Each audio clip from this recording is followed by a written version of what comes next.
बहुत सी चीज़ों को आप लोग अभी देख रहे हैं, वो उसी का नतीजा है कि चूंकि हम लोगों ने पारदर्शी रखा, इसलिए आपको पता भी चल रहा है और पता चलना ही चाहिए, क्योंकि तभी तो हमारे यहाँ भी अगर कोई गंदगी कोई नहीं करने से डरेगा।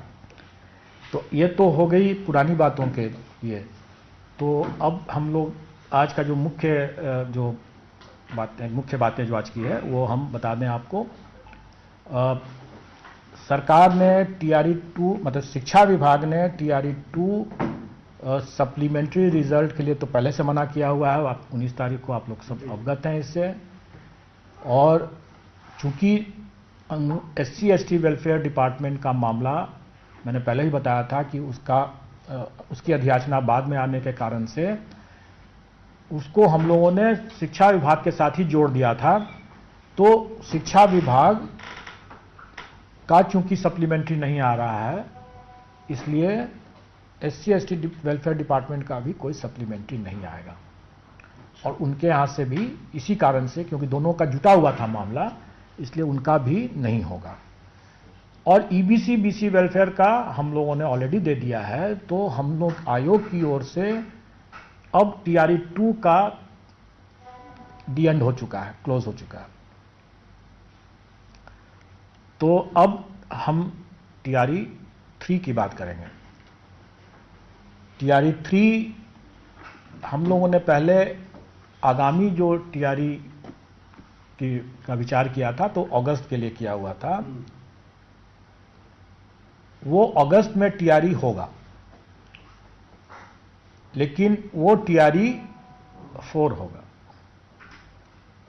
और आप TRE 3 को समझ लीजिए सप्लीमेंट्री TRE समझ लीजिए।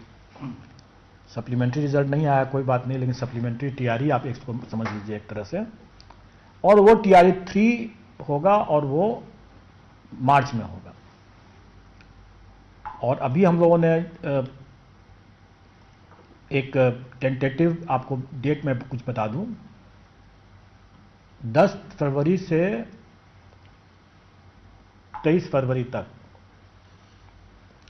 आवेदन आमंत्रित किए जाएंगे ऑनलाइन। और 7 मार्च से 17 मार्च तक में परीक्षा होगी। 17 मार्च तक। और ये परीक्षा होगी 1 to 5, 6 to 8, 9 to 10 और 11 to 12। चारों कैटेगरी की होगी, एक्सेप्ट हेडमास्टर की परीक्षा नहीं होगी इसमें। इसके बाद जब उसके बाद का आगे का कार्यक्रम बनेगा, बहुत जल्दी बनेगा उसका भी, वो हेड टीचर का है, लेकिन वो अभी नहीं, लेकिन बहुत जल्दी उसके लिए भी आएगा मामला। लेकिन फिलहाल जो है वो TRE 3 है। और TRE 3 का ये मामला जो है बता दिया मैंने। आवेदन 10 फरवरी से 23 फरवरी, परीक्षा 7 मार्च से 17 मार्च। ये परीक्षा की तिथि अभी हम लोगों ने जैसे बताया कि टेंटेटिव है, क्योंकि हम लोगों को अगर इलेक्शन के कारण से अगर DMs की लॉ एंड ऑर्डर की व्यवस्था वगैरह कई पहलू होते हैं जो आप लोग जानते हैं, तो अगर वैसे कुछ पहलू होगा तो उस पर आगे पीछे कुछ करना पड़ सकता है। अभी फिलहाल के लिए यही मान के चलें कि अभ्यर्थी तैयारी करें। और ये 7 से 17 मार्च जो होगा परीक्षा, इसमें शिक्षा विभाग, क्योंकि उसका सप्लीमेंट्री नहीं आया था, इसलिए शिक्षा विभाग, और चूंकि SC/ST वेलफेयर का भी सप्लीमेंट्री नहीं आया था, इसलिए SC/ST वेलफेयर, ये दोनों ही डिपार्टमेंट के लिए ये एग्ज़ाम होगा।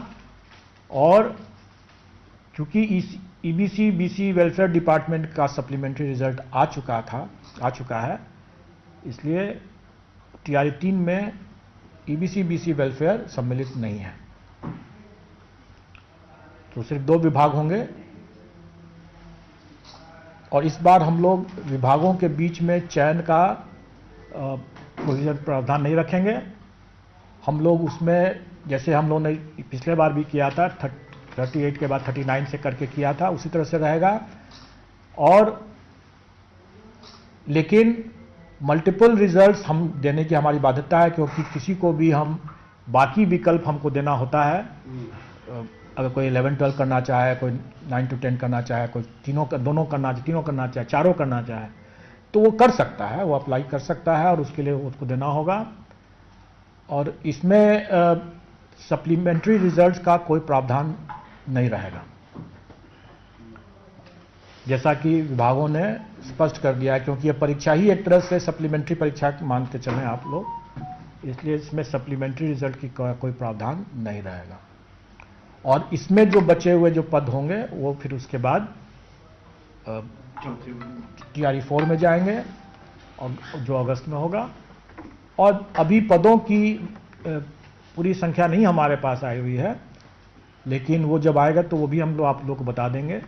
संभावित है कि बड़ी संख्या में इस TRE 3 में भी और TRE 4 में भी, दोनों में संभावित है बड़ी संख्या में। कितना है अभी नहीं बता सकते, जब तक वो सब जब शिक्षा विभाग से जब आएगा या SC/ST वेलफेयर से आएगा। SC/ST वेलफेयर से तो कम ही आएगा, क्योंकि SC/ST वेलफेयर के पद भी बहुत कम हैं, तो कम ही आएगा। बाकी जब आएगा तो आप लोगों को खबर हो जाएगा उसके बाद। वो मैंने वो कोई भी अनुमान नहीं दूंगा मैं। सर अपीयरिंग वालों को मौका देंगे कि नहीं सर? हम लोग का जो प्रावधान है उसमें कि जो आवेदन करने की अंतिम तिथि तक उनकी पात्रता होनी चाहिए जो है, तो उनका रिजल्ट जो है वो उस तारीख तक होना चाहिए। सर STT परीक्षा के फॉर्म लिए गए हैं, तो ये बच्चे बैठेंगे TRE 4 में जाएंगे। मैंने बता दिया कि जो हमारे जो आप इसको अगर जैसे मैंने पहले भी कहा, इसको सप्लीमेंट्री एग्जाम अगर के दृष्टिकोण उस तरीके से समझने में ज़्यादा आसानी लगेगा लोगों को समझने में। डोमिसाइल का क्या कर रहे हैं सर? देखिए, मैं कोई भी नीतिगत मामले में इस पर कुछ भी नहीं कर सकता हूँ। वो नीतिगत मामले जो भी हैं वो सरकार के क्षेत्राधिकार में है, और वो उस पर मैं कोई भी टीका टिप्पणी नहीं करूँगा। अपीयरिंग वाला भी क्लियर नहीं हो पाया सर, जैसे आपने कहा कि हमारे हिसाब से जो परीक्षा जो हमारे जो आवेदन की अंतिम तिथि तक जो वो जो लोग उसके लिए एग्जाम के लिए योग्य होंगे, हमारी TRE 3 की परीक्षा के लिए जो योग्य होंगे वही भाग ले सकते हैं। सर अटेम्प्ट का सर क्या सर? 3 अटेम्प्ट मानिए खत्म हो गया तो वो चौथा में फिर से नीतिगत कोई भी बिंदु हम नहीं कमेंट करेंगे। इसके लिए हमें अगर जानकारी भी होगी तो भी मैं कमेंट नहीं करूंगा, मैं कर नहीं सकता हूं, मैं इसके लिए अधिकृत नहीं हूं। तो आप इसके लिए शिक्षा विभाग से ही आप पता करें कि क्या हो सकता है।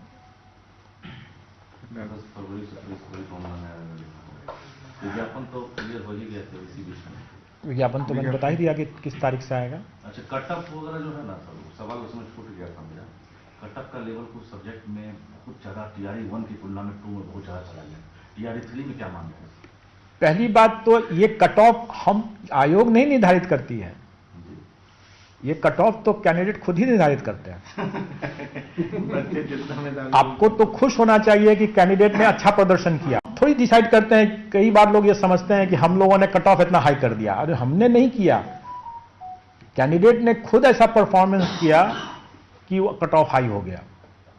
लेकिन आप इसको थोड़ा सा इस तरह से भी समझें कि प्रथम बार हम लोगों ने जो किया था,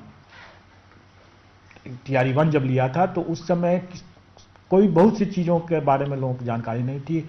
हम लोगों को भी कैंडिडेट के बारे में उतने 1 में स्वाभाविक तौर से कम गया। TRE 2 में जब बातें हुई तो हम लोगों ने भी अपने परीक्षा के जो प्रश्नों का स्तर को थोड़ा सा नीचे करने की बात सोचा, क्योंकि हम लोगों को लगा कि थोड़ा ज़्यादा हो रहा है। हम लोगों ने अपने प्रश्नों का लेवल को एक स्तर नीचे किया, और इस बीच में कैंडिडेट लोगों ने अपना स्तर ऊपर कर लिया। स्वाभाविक है कि उनको ज़्यादा टाइम मिला, उनको भी एक एक्सपीरियंस हो गया TRE 1 का, तो उनका स्तर ऊपर हो गया। तो स्वाभाविक है कि एक तरफ प्रश्न पत्र का लेवल एक स्तर नीचे गया और उनका स्तर 2-3 स्तर ऊपर उठ गया, तो स्वाभाविक है कि वो कट ऑफ ऊपर जाएगा ही जाएगा। अब हम लोग भी इसको सीख ले करके TRE 3 के जो प्रश्न पत्र होंगे हम लोग भी कैलिब्रेट करेंगे, और हम कैंडिडेट से भी उम्मीद करेंगे कि वो भी अपना स्तर बढ़ाते ही जाएंगे। तो स्वाभाविक है कि कैंडिडेट भी अपना स्तर बढ़ाएंगे और हम भी अपना स्तर बढ़ाएंगे। तो ऐसी स्थिति में फिर से कट ऑफ कहाँ जाएगा कहाँ नहीं जाएगा, ये अभी कहना मुश्किल है, लेकिन इतना मैं जरूर स्पष्ट कर दूं कि अभी हम लोग नेगेटिव मार्किंग के लिए तैयार नहीं हैं। नेगेटिव मार्किंग मतलब आयोग नेगेटिव मार्किंग को लागू करने के लिए आयोग की तैयारी की बात नहीं है। जब मैं कह रहा हूं कि हम लोग तैयार नहीं है, मैं अभ्यर्थियों को भी साथ में लेकर कह रहा हूं, क्योंकि अभी अभ्यर्थी शायद उसके लिए तैयार नहीं है। जब वो उनका लेवल ऑफ प्रिपेयरनेस जो होता है या मैच्योरिटी जो है वो हमारे कंबाइंड सिविल सर्विसेज के लेवल तक पहुंच जाएगा जब, लाला जी तो हम लोग नेगेटिव मार्किंग भी इंट्रोड्यूस करेंगे। लेकिन अभी टीआरई 3 में नेगेटिव मार्किंग नहीं होगा। सर वो भाषा का पेपर सर जो है एक ही पेपर में टीआरई 2 की तरह ही रहेगा सर, और उसके लिए क्वालिफाइंग ये सब का सर क्या रहेगा सर? सब कुछ पूर्ववत, Same, सब जैसे- टीआरई 2 के जैसा। जैसे था टीआरई 2 में जो हम लोगों ने जो भी तैयारी किया है वो अध्यापक भर्ती नियमावली जो शिक्षा विभाग की है उस नियमावली के तहत किया है, और उस नियमावली के तहत ही उसमें रूल 7(5) सब रूल 5 में लिखा हुआ है कि कोई भी अर्हतांक निर्धारित करने का विवेकाधिकार जो है वो आयोग को है, और आयोग उसका उपयोग करती है। अगर मान लें, हम फिर से उसी बात को कह रहे हैं कि अगर हमने सबको पास कर दिया, किसी को फेल नहीं किया, तो किसी को क्या तकलीफ है। अगर आप ये कहें, और हम लोगों ने देखा है उसमें जो प्रश्न जो हैं इतने मतलब स्तरीय प्रश्न थे जिसकी आवश्यकता नहीं थी। अगर कोई मैथ्स का टीचर या कोई हिस्ट्री का टीचर या कोई ज्योग्राफी का टीचर, उसको उतनी क्लिष्ट हिंदी और उसका ग्रामर व्याकरण उसका आना जरूरी नहीं था। उसको अपने मैथ्स पढ़ाने के लिए, ज्योग्राफी पढ़ाने के लिए जितनी हिंदी आवश्यक है उतनी ही आवश्यक है। तो कुछ लोग जो सफल हुए उसमें कुछ लोग जो हैं जो कि 1 नंबर से छूट रहा है, मतलब 8 नंबर आया। आप ही लोग कहते कि मात्र 1 नंबर से छूट रहा है, लो इतना टफ पेपर आ गया, इन लोगों को बोनस नंबर क्यों नहीं दिए वगैरह वगैरह। तो हमने दे दिया बोनस नंबर, सबको 9 नंबर बोनस दे दिया, सब पास कर गए। तो कोई पास अगर करता है, किसी को हमने फेल नहीं किया तो नहीं किया, किसी को उसके लिए तकलीफ नहीं होनी चाहिए। अब रही बात की टीआरई 3 में, स्वाभाविक है कि कभी भी जो क्वालिफाइंग पेपर है उसमें हम उसकी विद्वत्ता हमको देखना नहीं है, वो मेरा उद्देश्य नहीं है। हमको देखना है कि वो मिनिमम उसको उतना ज्ञान है कि नहीं है। तो वो मिनिमम देखने के लिए हम लोग भी लैंग्वेज के जो पार्ट होगा, जो 30 प्रश्न भाषा से संबंधित हो गया, उसमें हम लोग ध्यान रखेंगे कि ऐसा इतना स्तरीय प्रश्न न हो जाए कि उसमें अच्छे अच्छे लोग भी, उसमें जो मैथ्स के अच्छे जानकार टीचर बन सकते थे, अगर उसमें भाषा के कारण से निकल जाए बाहर तो उचित नहीं होगा। और इसीलिए हम लोग इस बार टीआरई 3 में जो भाषा से संबंधित जो मामले होंगे उसका स्तर थोड़ा ठीक से रखेंगे, क्योंकि हमें बहुत ज़्यादा स्तर उसमें नहीं चाहिए, और कम से कम हमें उतना व्याकरण तो बिल्कुल ही नहीं चाहिए। भाषा में सर मतलब क्वालिफाइंग पेपर में जो उसका अपना मेन पेपर होगा वो तो अलग बात है। क्वालिफाइंग अगर मेन पेपर जिसका हिंदी है वो तो ठीक है, अपना होना ही है उसको। ऑप्शन सर 4 ही होंगे या 5? मतलब अब तक 4 दे रहे थे। अभी हम लोग उसमें परिवर्तन नहीं करेंगे। जैसा मैंने बताया कि बहुत से चीज़ों को हम भविष्य के लिए छोड़ रहे हैं, और जैसे नेगेटिव मार्किंग मैंने बताया, उसी तरीके से ऑप्शंस के बारे में भी जो टीआरई 2 में है वही टीआरई 3 में रहेगा। सर एक सवाल ये है कि आपका जो एग्जामिनेशन कैलेंडर है उसके मुताबिक टीआरई 3.0 अगस्त के महीने में उसको सर पूरा सवाल तो जो अभ्यर्थी थे उसके मुताबिक ही वो तैयारी कर रहे थे। अब आप कह रहे हैं कि टीआरई 3.0 नहीं है बल्कि सप्लीमेंट्री पूरक परीक्षा इसको समझा जाए, क्योंकि पूरक रिजल्ट की घोषणा नहीं की है। सर ये किस हालात में सर, क्या कोई आप लोगों ने जो निर्णय लिया यहाँ पे कैसे पहुंचे कि मार्च में ही परीक्षा लेनी, देखिए, अगस्त में परीक्षा होनी थी? हम लोग इसमें अगस्त की परीक्षा अभी भी है जी, और हम लोग इसमें कोई भी निर्णय हम लोग अपने से नहीं लेते हैं।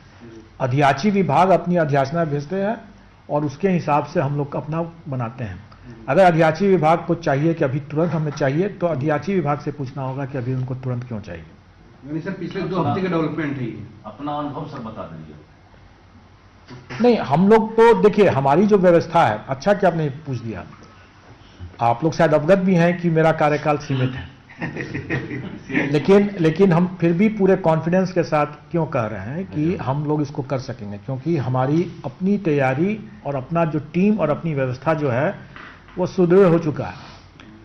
आप देखेंगे कि जो 15 दिसंबर को TRE 2 की परीक्षा हुई और उसके तुरंत बाद 25 तारीख 18 तारीख को तुरंत उसके बाद जो पुनर्परीक्षा जो होना था री एग्जामिनेशन 2 सेंटर का, वो हम लोगों ने कर लिया।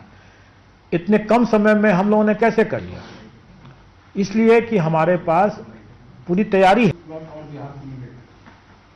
हम लोग 25 मार्च को होली है, इसीलिए। अगर सब कुछ ठीक ठाक चले तो निश्चित तौर पर, क्योंकि हमने जैसे बताया कि हमारा होमवर्क किया हुआ है, हमारी तैयारी है। एक इसी से मिलता जुलता प्रश्न, शायद मैं पहले नहीं उसका जवाब दे पाया लेकिन अभी दे रहा हूं।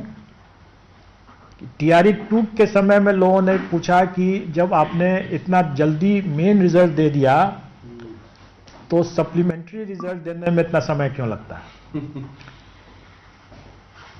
ठीक है, तो मैं इसको भी एक्सप्लेन कर दूं कि मेरे पास कोई जादू की छड़ी नहीं है कि मैंने घुमाया और रिजल्ट हाजिर है। उसके लिए मेहनत करनी पड़ती है और उसके लिए होमवर्क करना पड़ता है, और वो होमवर्क हम लोगों ने पहले से कर रखा था, परीक्षा प्रारंभ होने के पहले से कर रखा था। तो वो कौन सा होमवर्क था? एक तो अभ्यर्थियों की सूची। सुनने में बहुत सरल लगता है, लेकिन ये अभ्यर्थियों की सूची जब हम लोग आवेदन लेते हैं तो उसी समय हमको मिल जाता है। हम लोग को सिर्फ छांटना रहता है कि एक ही अभ्यर्थी 4 जगह एग्जाम दे सकता है, तो उसको चारों जगह उस लिस्ट में बनाना है। आप लोगों को मालूम होगा कि 90 रिजल्ट्स थे TRE 2 में, 90 रिजल्ट्स थे। तो एक ही अभ्यर्थी अगर 4 जगह है तो हमको उस सभी अभ्यर्थियों को 90 लिस्ट में छांट करके लगाना होता है। तो यह अभ्यर्थियों की सूची हुई है, 90 सूची ऐसे तैयार किया गया, और यह 90 सूची हम लोगों ने परीक्षा प्रारंभ होने के पहले तैयार कर लिया, क्योंकि हमारे पास अभ्यर्थियों की सूची थी, आवेदन था सबका। दूसरा जो हम लोग करते हैं वो है वैकेंसी। जैसा मैंने बताया कि हमें 90 किस्म की लिस्ट बनाना है, रिजल्ट देना है, तो 90 किस्म के हमको वैकेंसी का भी हमको चार्ट तैयार करके रखना है। और चूंकि वैकेंसी की भी सूचना हमको पहले से थी, तो इसलिए वो 90 चार्ट्स भी हमारे पास पहले से तैयार हम लोगों ने कर लिया।